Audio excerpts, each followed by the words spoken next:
शिवसेना के उद्धव ठाकरे गुट ने महाराष्ट्र विधानसभा के स्पीकर के आदेश को सुप्रीम कोर्ट में चुनौती दी है। इस अर्जी के मूल शिवसेना से बगावत कर एकनाथ शिंदे गुट के साथ जाने वाले विधायकों के खिलाफ अयोग्यता की सुनवाई के कार्यक्रम को चुनौती दी गई है। स्पीकर राहुल की ओर से जारी कार्यक्रम के मुताबिक बागी विधायकों के खिलाफ दाखिल उद्धव ठाकरे गुट की अर्जी पर 3 अक्टूबर से 23 नवंबर के बीच सुनवाई होनी है।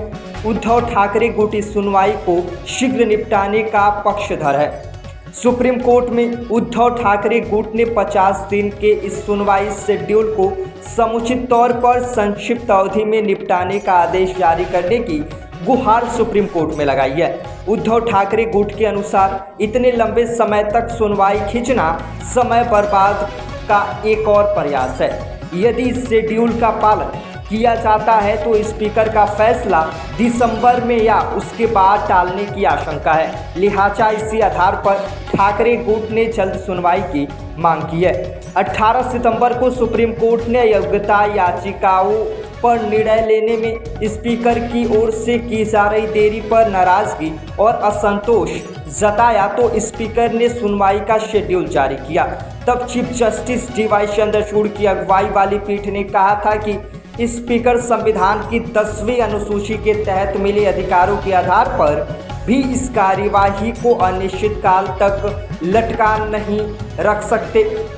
स्पीकर और उसके सचिवालय के मन में कोर्ट के आदेश और निर्देशों के प्रति सम्मान की भावना होनी चाहिए। CJI D.Y.. चंद्रचूड़ ने दो टूक पूछा कि सुप्रीम कोर्ट ने इस बाबत 11 मई को फैसला सुनाया था।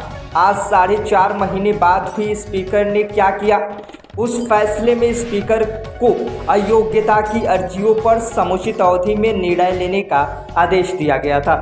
तब पीठ ने अपने फैसले में साफ कहा था कि दोनों गुटों ने एक दूसरे के कुल 56 विधायकों को विहिप का उल्लंघन करने पर अयोग्य घोषित किए जाने के लिए कुल 34 याचिकाएं लंबित हैं। पीठ ने तब निर्देश दिया था कि याचिकाओं को 1 सप्ताह में स्पीकर के समक्ष सुनवाई के लिए सूचीबद्ध किया जाए। स्पीकर को रिकॉर्ड पूरा करने और सुनवाई के लिए समय निर्धारित करने के समुचित प्रक्रिया के तहत निर्देश जारी करने को कहा गया था।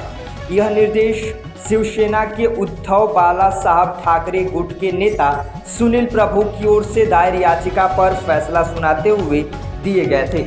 उस फैसले में एकनाथ शिंदे के खिलाफ लंबित अयोग्यता कार्यवाही पर महाराष्ट्र विधानसभा स्पीकर द्वारा शीघ्र निर्णय लेने की मांग की गई थी।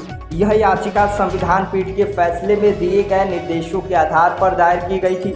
11 मई 2023 को दिए गए फैसले में संविधान पीठ ने कहा था कि उद्धव ठाकरे सरकार की बहाली के आदेश नहीं दिए जा सकते क्योंकि उद्धव ठाकरे ने विधानसभा के सदन में बहुमत परीक्षण का सामना किए बिना इस्तीफा दे दिया था। इसके अलावा सुप्रीम कोर्ट ने अयोग्यता के मुद्दे पर निर्णय लेने के लिए संविधान के अनुच्छेद 226 और 32 के तहत अपनी शक्तियों का प्रयोग करने से साफ इनकार कर दिया था। अदालत ने विधायिका के अधिकार क्षेत्र का सम्मान करते हुए अयोग्यता याचिकाओं पर निर्णय लेने का अधिकार स्पीकर के पास ही होने की दुहाई दी। पीठ ने कहा कि स्पीकर को समुचित अवधि में अयोग्यता की अर्जियों पर निर्णय लेना चाहिए। अब ठाकरे गुट संभव है कि मंगलवार को इस अर्जी पर शीघ्र सुनवाई के लिए सीजेआई के सामने उल्लेख करेंगे। बाकी आप सभी का पूरी खबर पर क्या कहना है, आप क्या सोचते हैं, आप हमें कमेंट करके बता सकते हैं। तब तक के लिए नमस्कार।